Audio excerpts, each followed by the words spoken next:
రోజు దాకా క్రీస్తుని సొంత రక్షకునిగా అంగీకరించినావో లేదో నాకైతే తెలియదు. కానీ ఒక క్రైస్తవుడిగా ఉంటూ ఒక ట్రెడిషనల్ క్రిస్టియన్ లైఫ్ ను ఒకవేళ లీడ్ చేస్తున్నా, నామకార్థ క్రైస్తవత్వంలో సంవత్సరాల తరబడి వాగ్దానాలు తీసుకున్న అనుభవం ఒకవేళ నువ్వు ఉంటే, ఈ అంత్య దినాలలో చివరి రోజులలో నిన్ను తన బలమైన ఆత్మ చేత నింపి ఈ అంత్య దినాలలో తనకు మహిమకరంగా నిన్ను వాడుకోబోతున్నాడు. మన దేవుడు మనల్ని ఆశీర్వదించే దేవుడు. ఆమేన్. రెండవదిగా, మన దేవుడు మనల్ని ఆశీర్వదించి మరలా తన ఆశీర్వాదాలు రిటర్న్ తీసుకునే దేవుడు కాదు. కానీ మనము నమ్మదగిన వారము కానప్పటికీ మన దేవుడు నమ్మదగిన దేవుడు. ఆమేన్. హల్లెలూయా. మనం ఎప్పుడు కూడా ఆశీర్వదించబడిన జనాంగముగా ఉండాలి. నీవు కన్నీరు కార్చటం దేవుని యొక్క చిత్తం కాదు. నీవు కన్ఫ్యూజన్స్ లో ఉండటం దేవుని యొక్క చిత్తం కాదు. నీవు అనేక స్థలాలు పరిగెత్తి నిస్సహాయత స్థితిలో ఉండటం దేవుని చిత్తం కాదు. కానీ నీవు, నీ కుటుంబము, నువ్వు దేవుణ్ణి కలిగి ఉండి అన్ని కోణాలలో దీవించబడి నువ్వు గొప్పవాడవి కావాలి. గట్టిగా చప్పట్లు కొడదాం. కాబట్టి ఈ క్రొత్త సంవత్సరంలో నిన్ను, నీ కుటుంబాన్ని దేవుడు దీవించి ఆశీర్వదించాలనుకుంటున్నాడు.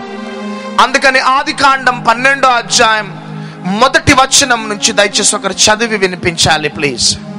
నీవు లేచి నీ దేశము నుండి, నీ బంధువుల యొద్ద నుండి, నీ తండ్రి ఇంట నుండి బయలుదేరి నేను నీకు చూపించు దేశమునకు వెళ్ళుము. నిన్ను గొప్ప జనముగా చేసి నిన్ను ఆశీర్వదించి నీ నామమును గొప్ప చేయుదును. నీవు ఆశీర్వాదముగా నుందువు. నిన్ను ఆశీర్వదించు వారిని ఆశీర్వదించెదను. నిన్ను దూషించు వారిని శపించెదను.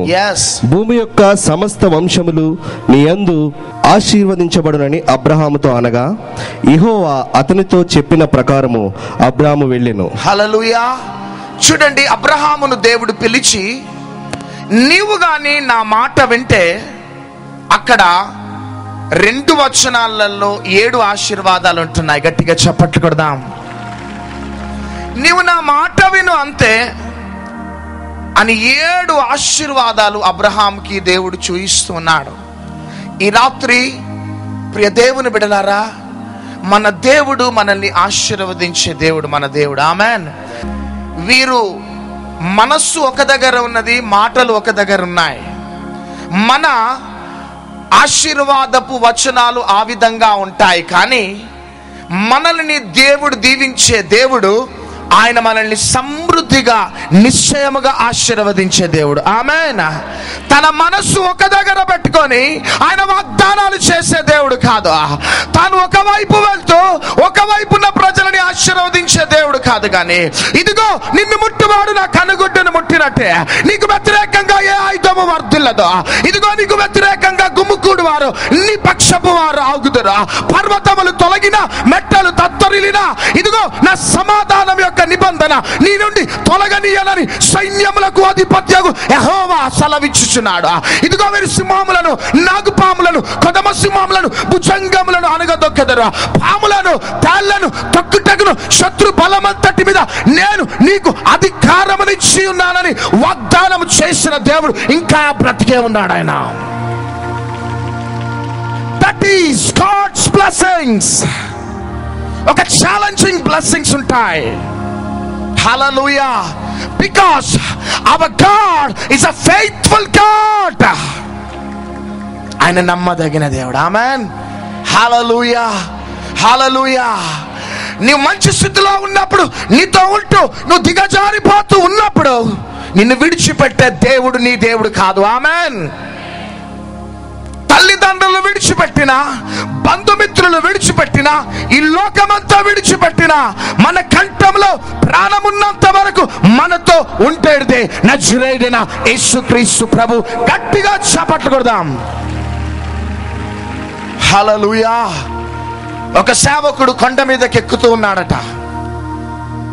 కొండ మీదకి ఎక్కుతూ ఉన్నప్పుడు ఒక వ్యక్తి కలిసి, నువ్వు కొండ మీదకి ఎక్కుతున్నావు కదా, సడన్ గా కానీ నువ్వు కాలి జారి పడితే ఎక్కడనో పడిపోతావు, నువ్వు చనిపోతావు అనేసి అంటే ఆ సేవకుడు అన్నాడట, అబ్రహాము, ఇస్సాకు, యాకోబుల దేవుడు నాతో ఉన్నాడు. ఆమెన్. అప్పుడు ఆ వ్యక్తి అన్నాడట, ఈ అడవి గురించి, ఈ మృగాల గురించి నాకు బాగా తెలుసు, తొందరపడకు, సరే చెప్పే మాట వింటలేవు కదా, నీ పని నువ్వు చేసుకోపో అని వెళ్ళిపోయినాడట. అయితే ఈ యొక్క వ్యక్తి అబ్రహాము దేవుడవు, ఇస్సాకు దేవుడవు, యాకోబు దేవుడవు అని పాటలు పాడుతూ కొండెక్కుతూ ఎక్కుతూ సడన్ గా తన కాలు జారి పడటంతోనే పైనుంచి కింద పడుతూ పడుతూ పడుతూ చివరికి ఒక కొమ్మని గట్టిగా పట్టుకున్నాడట. ఇక చివరికి ఆ కొమ్మ మాత్రమే ఆయన చేతిలో ఉన్నది. ఒకవేళ కానీ ఆ కొమ్మను కానీ విడిచిపెట్టేస్తే ఆయన ఎక్కడనో కొండలలో రాళ్ళల్లో పడి తునాతునకలైపోతాడు. అయితే చివరికి ఆ కొమ్మని పట్టుకొని, ప్రభువా నన్ను జ్ఞాపకం చేసుకొని, ఆయన నువ్వు నమ్మదగిన దేవుడు అని నీ వాక్యం సెలవిస్తున్నది, దయచేసి నన్ను జ్ఞాపకం చేసుకో ప్రభు అని గట్టిగా కేకలు వేస్తా ఉన్నాడట. అప్పుడు ఒక స్వరం వినబడుతున్నది, నేనే అబ్రహాము, ఇస్సాకు, యాకోబుల దేవుడను. గట్టిగా చప్పట్లు కొడదాం. అప్పుడు ఆ స్వరం ఏమంటున్నదంటే, నువ్వు నన్ను పూర్తిగా నమ్ముతా ఉంటే నువ్వు పట్టుకున్న కొమ్మని విడిచిపెట్టే అన్నదట ఆ స్వరం. ఏ కొమ్మని? నన్ను నువ్వు పూర్తిగా నమ్మితే నువ్వు ఏ కొమ్మనైతే పట్టుకున్నావో ఆ కొమ్మని విడిచిపెట్టేసే అనగానే చివరికి ఆ సేవకుడికి భయమేసి గట్టిగా అరుస్తూ ఏమన్నాడంటే, దేవుడు తప్ప ఈ అరణ్యంలో ఇంకా ఎవరైనా ఉన్నారా అన్నాడట. చూడండి, మన యొక్క విశ్వాసం ఆ విధంగా ఉంటది. కానీ మన దేవుడు ఒక్కసారి వాగ్దానం చేసినాడంటే ఆ వాగ్దానము మన జీవితంలో ఫుల్ఫిల్ చేయటానికి ఆయన నమ్మదగిన దేవుడు. గట్టిగా చప్పట్లు కొడదాం. ఈ రాత్రి కాల సమయంలో నా ప్రియ సహోదరి, ఒక ఛాలెంజింగ్ ప్రొఫెటిక్ మెసేజ్ ని పరిశుద్ధాత్మ దేవుడు రిలీజ్ చేయబోతున్నాడు. ఈ రోజు దాకా క్రీస్తుని సొంత రక్షకునిగా అంగీకరించినావో లేదో నాకైతే తెలియదా, కానీ ఒక క్రైస్తవుడిగా ఉంటూ ఒక ట్రెడిషనల్ క్రిస్టియన్ లైఫ్ ను ఒకవేళ లీడ్ చేస్తున్నా, నామకార్థ క్రైస్తవత్వంలో సంవత్సరాల తరబడి వాగ్దానాలు తీసుకున్న అనుభవం ఒకవేళ నువ్వు ఉంటే, ఈ అంత్య దినాలలో, చివరి రోజులలో నిన్ను తన బలమైన ఆత్మ చేత నింపి ఈ అంత్య దినాలలో తనకు మహిమకరంగా నిన్ను వాడుకోబోతున్నాడు. చప్పట్లు కొడదాం. ప్రియ దేవుని బిడ్డలారా, I tell you everybody, this is the prophetic message. దేవుడు నీకు ఆ రెవల్యూషన్ ఇస్తుండగా ఆ రెవల్యూషన్ ని నీ యొక్క హృదయంలో ప్రిజర్వ్ చేసుకో. ప్రిజర్వ్ చేసుకోవటమే కాదు కానీ నువ్వు ప్రిపేర్ కా. ఆమెన్. ప్రిజర్వ్ చేసుకోవటం వేరు, ప్రిపేర్ కావటం వేరు. ఆమెన్. 2012 దాకా ప్రిజర్వ్ చేసుకున్నావు, 2013 లో ప్రిపేర్ కాబోతున్నావు. చప్పట్లు కొడదాం. దేనికోసం ప్రిపేర్ అవుతున్నావు అంటే సాతానుతో యుద్ధము చేయటానికి నువ్వు ప్రిపేర్ అవుతున్నావు. హల్లెలూయా, హల్లెలూయా.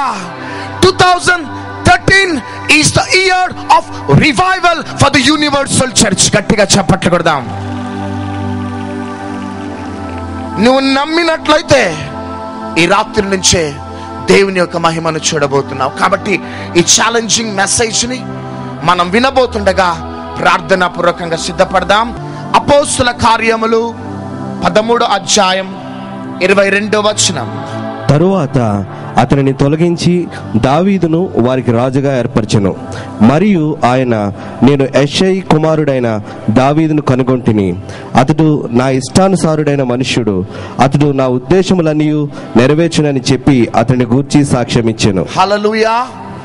ఇప్పుడు మనం చదువుకున్న మాటలలో దేవుడు దావీదు గురించి సాక్ష్యం ఇస్తున్న మాటలు ఇవి. మానవుల యొక్క సాక్ష్యము రెగ్యులర్ గా మనం అనుభవిస్తూ ఉంటాము, కానీ దేవుడి నుంచి వచ్చే సాక్ష్యము మనం పొందుకోవాలి. ఆమెన్. యోబుతో దేవుడు ఏమంటున్నాడంటే, యోబు దేవుని యందు భయభక్తులు కలిగి, ఆయన యథార్థవంతుడు, న్యాయవంతుడు, దేవుని యందు భయభక్తులు కలిగిన వాడట. మోషే నా ఇల్లంతట్లో నమ్మకమైన వాడట. దావీదుని గురించి ఏమంటున్నాడంటే, దావీదు నా ఇష్టానుసారుడైన మనుష్యుడు, నా ఉద్దేశములను సఫలపరిచేవాడు. ఈ దావీదు ఒక లేడీ ద్వారా పాపం చేసినప్పటికీ కూడా దేవుణ్ణి ఆకర్షించుకునే ఆ మంచి లక్షణము ఏంటిది దావీదులో ఉన్నది?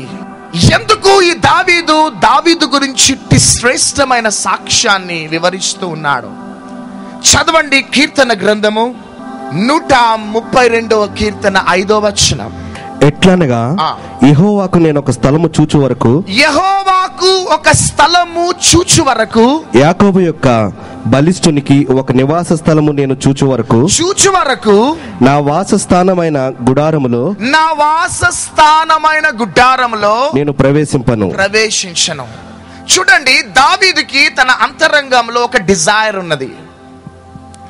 నేను యాకోబు దేవునికి నేను ఒక నివాసము నేను ఏర్పరిచే అంతవరకు నేను నిద్రపోను అని ఒక కమిట్మెంట్ దావీదు మహారాజు తీసుకున్నాడు. ఏంటిది ఈ స్థలం? ఏంటిది ఈ నివాస స్థలం? ఏంటిది ఆయన కమిట్మెంట్ లో ఉన్న బ్యూటీ ఏంటిది? ఈ రాత్రి క్రొత్త సంవత్సరంలో నువ్వు అనేక కమిట్మెంట్స్ తీసుకున్నావేమో, అనేక ప్రామిస్ కార్డ్స్ నువ్వు తీసుకున్నావేమో, కానీ దావీదు మహారాజ్ యొక్క కమిట్మెంట్ ఏంటిదంటే, నేను దేవుని కోసం ఒక నివాస స్థలము ఏర్పరిచే అంతవరకు నేను నిద్రపోను అంటూ ఉన్నాడు. ప్రియ దేవుని బిడ్డలారా, ఇశ్రాయేలీయులు ఐగుప్తు ప్రాంతంలో నుంచి బయలుదేరినప్పుడు మోషే ద్వారా దేవుడు ప్రత్యక్షపు గుడారమును తయారు చేసినాడు. ఆ ప్రత్యక్షపు గుడారములో పరిశుద్ధ స్థలము, అతి పరిశుద్ధ స్థలము మనకు కనబడుతుంది. అయితే ప్రధాన యాజకుడు అతి పరిశుద్ధ స్థలములో ఉన్న మందసము దగ్గరికి వెళ్ళేవాడు. ఆమెన్, హల్లెలూయా. ఆ మందసము దగ్గరికి వెళ్ళినప్పుడు, ఆర్క్ ఆఫ్ కవెనెంట్, ఆ మందసము దగ్గరికి వెళ్ళినప్పుడు దేవుడు మేఘారుడై ఆ యాజకునితో మాట్లాడుతూ ఉండేవాడు. అయితే ఈ మందసములో ఎంత పవర్ఫుల్ అనాయింటింగ్ ఉన్నదంటే, ఈ మందసము ఎక్కడ ఉన్నా దేవుని ప్రజలకి గొప్ప విజయము దొరికేది. గట్టిగా చప్పట్లు కొడదాం.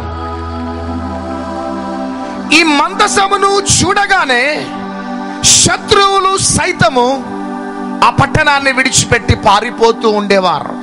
ఇశ్రాయేలీల దగ్గర మందసము లేకపోతే శత్రువులు వచ్చి ఇశ్రాయేలులని, దేవుని యొక్క బిడ్డలని హతమార్చేవారు.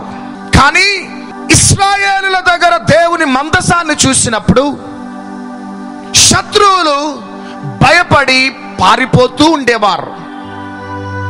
అయితే దావీదు మహారాజ్ యొక్క అంతరంగంలో ఉన్న కోరిక ఏంటిది అంటే, ఈ మందసాన్ని తన పట్టణంలోకి తీసుకొని రావాలి. గట్టిగా చప్పట్లు కొడదాం. ఈ మందసము నా పట్టణంలోకి రావాలి. ఈ మందసము గాని నా పట్టణంలోకి వస్తే నేను దీవించబడతా, నా కుటుంబం దీవించబడుతుంది, నా ప్రజలు దీవించబడతారు. అయితే ఈ మందసమును నా పట్టణంలో తెచ్చే అంతవరకు నేను నిద్రపోను. ఆమేన్ అని ఒక కమిట్మెంట్ తీసుకున్నాడు దావీదు మహారాజ్. అయితే ఒకానొక దినమున సమూయేలు 2వ గ్రంథం 6వ అధ్యాయం 3వ వచనంలో, సమూయేలు 2వ గ్రంథం 6వ అధ్యాయం 7వ వచనంలో, ఇక ఆ మందసాన్ని దేవుని యొక్క ప్రజలు దావీదు పట్టణానికి తీసుకొని వస్తున్నారు. గట్టిగా చప్పట్లు కొడదాం. ఈ మందసాన్ని దేవుని యొక్క ప్రజలు దావీదు యొక్క పట్టణానికి తీసుకొని వస్తూ ఉన్నారు. అయితే సడన్ గా అక్కడ జరిగిన ఒక ఇన్సిడెంట్ ద్వారా ప్రజలందరూ కూడా చెదిరిపోయినప్పుడు ఆ మందసము ఒకరి ఇంట్లో ఉన్నట్లు దేవుని వాక్యం సెలవిస్తున్నది. సమూయేలు 2వ గ్రంథం 6వ అధ్యాయం 11-12 వచనాలు ప్లీజ్. యెహోవా మందసము 3 నెలలు గిత్తీయుడగు ఓబేదెదోము ఇంటిలో ఉండగా యెహోవా ఓబేదెదోమును అతని ఇంటి వారినందరినీ ఆశీర్వదించెను. హల్లెలూయా. ఈ మందసము ఓబేదెదోము ఇంట్లో 3 నెలలు ఉండటమును బట్టి, ఆ మందసము ఉండటమును బట్టి ఆ వ్యక్తి దీవించబడ్డాడు. హల్లెలూయా. అప్పటిదాకా కూడా శాపాన్ని అనుభవించిన ఓబేదెదోము మందసము ఆ కుటుంబంలో రావటమును బట్టి ఆయన గొప్పగా దీవించబడుతున్నాడు అని దావీదు మహారాజుకి తెలవగానే దావీదు మహారాజు ఏం చేసినాడంటే ఇమ్మీడియట్ గా మరలా ప్రజలను పంపించినాడు. మొదటిసారి తీసుకొని వస్తుండే సమయంలో ఒక మేజర్ డిజాస్టర్ ద్వారా ఆ మందసాన్ని మనం కోల్పోయినాము. కానీ 3 నెలలు ఆ వ్యక్తి కుటుంబంలో ఉండటమును బట్టి ఆ వ్యక్తి దీవించబడుతున్నాడు. కాబట్టి ఆ మందసము పట్టణంలోకి రావాలి. గట్టిగా చప్పట్లు కొడదాం. నేను, నా కుటుంబము, నా ప్రజలు దీవించబడాలి. ప్రియ దేవుని బిడ్డలారా, ఎందుకు ఈ మందసంలో ఈ అనాయింటింగ్ ఉన్నది? ఎందుకు ఈ మందసాన్ని చూడగానే దేవుడు ఆకాశ తూములను తెరుస్తున్నాడు? ఎందుకు ఈ మందసాన్ని చూడగానే శత్రు సైన్యమంతా కూడా హతమార్చబడుతున్నది? ఎందుకు ఈ మందసాన్ని చూడగానే పాతాళపు రాజ్యాలు కుప్పకూలిపోతున్నాయి? What is the beauty of Ark of Covenant? ఏమున్నది మందసం యొక్క ప్రత్యేకత? ప్రియ దేవుని బిడ్డలారా, ఈ మందసము ఎవరికి సాదృశ్యం అంటే నజరేయుడైన యేసుక్రీస్తు ప్రభువుకి సాదృశ్యం. గట్టిగా చప్పట్లు కొడదాం. పాత నిబంధనలో ఈ మందసం ఎక్కడున్నా శత్రువులు హతమార్చబడేవారు. ఈ మందసం ఎక్కడున్నా పరలోకపు ద్వారాలన్నీ తెరవబడేటే. సమృద్ధి, సమృద్ధి, సమృద్ధి. ప్రభువా, నాకు దీవెనలు వద్దు ప్రభువా అన్నా దీవెనలు ఆ పట్టణానికి, ఆ కుటుంబానికి, ఆ వ్యక్తిపై దేవుడు ధారాళంగా కుమ్మరించేవాడు. ఎందుకు అంటే మందసము ఉన్నందుకు. హల్లెలూయా, హల్లెలూయా. ఈ మందసము ఎవరికి సాదృశ్యము అంటే మన ప్రియాతి ప్రియమైన ప్రేమ కలిగిన యేసయ్యకే సాదృశ్యం. 19th సెంచరీలో ఆఫ్రికాలో 3% క్రిస్టియన్స్ ఉండేవారట. కానీ ఇప్పుడు 50% క్రిస్టియన్స్ ఉంటున్నారు. చప్పట్లు కొడదాం. 19th సెంచరీలో no church in South Korea. కానీ ఇప్పుడు 30% 7,000 చర్చెస్ ని ఇప్పుడు సౌత్ కొరియాలో మనం చూస్తాం. గట్టిగా చప్పట్లు కొడదాం. ఆఫ్రికాలో ప్రతి రోజట 25,000 మంది రక్షింపబడుతున్నారు. ఆమేన్. ఎన్ని వేల మంది? 25,000 మంది క్రీస్తుని సొంత రక్షకునిగా అంగీకరిస్తున్నారు. చైనాలో ప్రతిరోజు 35,000 మంది క్రీస్తుని సొంత రక్షకునిగా అంగీకరిస్తున్నారు. గట్టిగా చప్పట్లు కొడదాం. మహాత్మా గాంధీ తన యొక్క బయోగ్రఫీలో ఏం రాస్తున్నాడంటే, క్రైస్తవులలో ఉన్న క్రీస్తుని చూస్తే లోకం ఎప్పుడో రక్షింపబడేదట. కానీ sadly they saw Christians of Christ. నా ప్రియ సహోదరుడా, నా ప్రియ సహోదరి, మనల్ని చూసినప్పుడు లోకము మనలో క్రీస్తుని చూడాల. గట్టిగా చప్పట్లు కొడదాం. క్రీస్తు బిడ్డలమని పేరు చెప్పుకొని ముందుకు సాగుతున్న మనము మనలో లోకాన్ని చూయించొద్దు. మనలో లోక ఇచ్చలు చూయించేవారు క్రైస్తవులు కాదు. లోక సంబంధమైన కోరికలు కలిగిన వారు క్రైస్తవులు కాదు. క్రైస్తవులు అనగా క్రీస్తుని కలిగిన వారు. గట్టిగా చప్పట్లు కొడదాం. క్రీస్తు స్వరూపం కలిగిన వారు క్రైస్తవులు. లోకము గాని క్రైస్తవులలో ఉన్న క్రీస్తుని చూస్తే ఏనాడో వచ్చేవారా?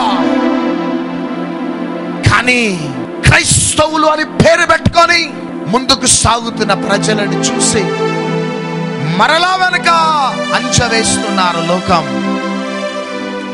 కానీ why to talk about Africa or Korea or China?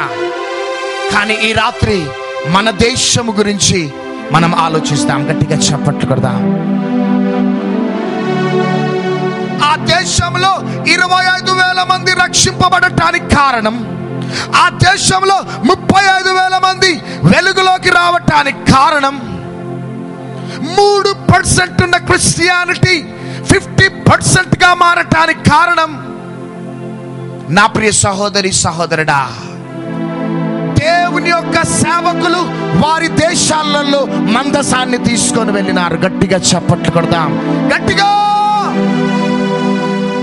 దావీదు సేవకులు మందసాన్ని పట్టణంలోకి తీసుకొని వచ్చినారు.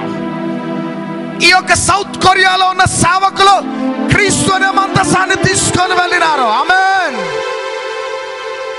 ఆఫ్రికాలో ఉన్న సేవకులు క్రీస్తు అనే మందసాన్ని వారి దేశంలోకి తీసుకొని వెళ్ళినారు.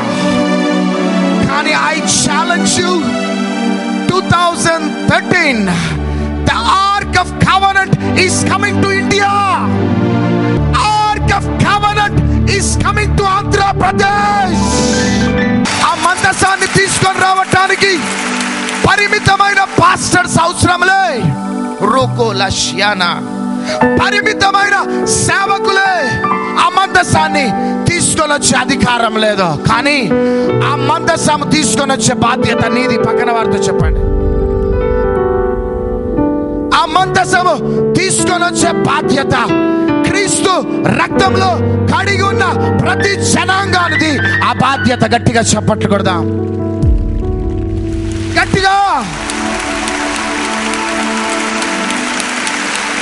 ఆఫ్రికా ఈరోజు క్రీస్తు యొక్క మహిమ ఆఫ్రికాలో కుమ్మరించబడుతున్నది. ఆమేన్, ఆమేన్.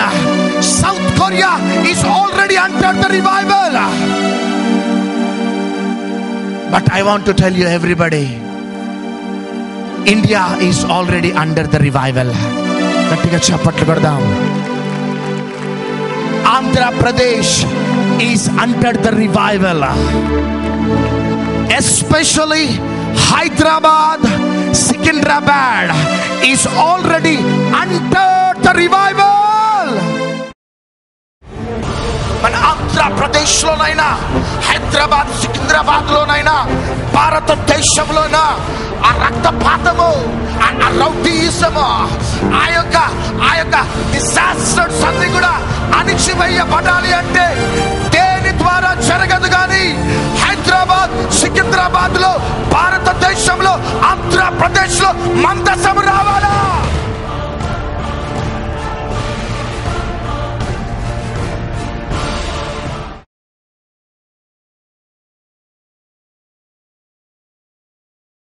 నాతో పాటు ఈ మాటలు చెప్పండి. యేసుక్రీస్తు ప్రభువా, నీవు లోకరక్షకుడవని నేను నమ్ముచున్నాను. కల్వరి శిలువలో రక్తం కార్చినావని నేను నమ్ముచున్నాను. నీ రక్తం ద్వారా నా పాపాలు, సర్వమానవాళి పాపాలు కడగబడ్డాయని నేను నమ్ముచున్నాను. నీవు చనిపోయి పాతి పెట్టబడి 3వ దినమున మరణమును జయించి లేచినావని, పరలోక రాజ్యం ఆరోహణమైనావని, మరలా రాబోతున్నావని నేను నమ్ముచున్నాను. తండ్రి, నేను తెలిసి తెలవక చేసిన ప్రతి పాపములను దయతో క్షమించి నన్ను నీ బిడ్డగా స్వీకరించుము.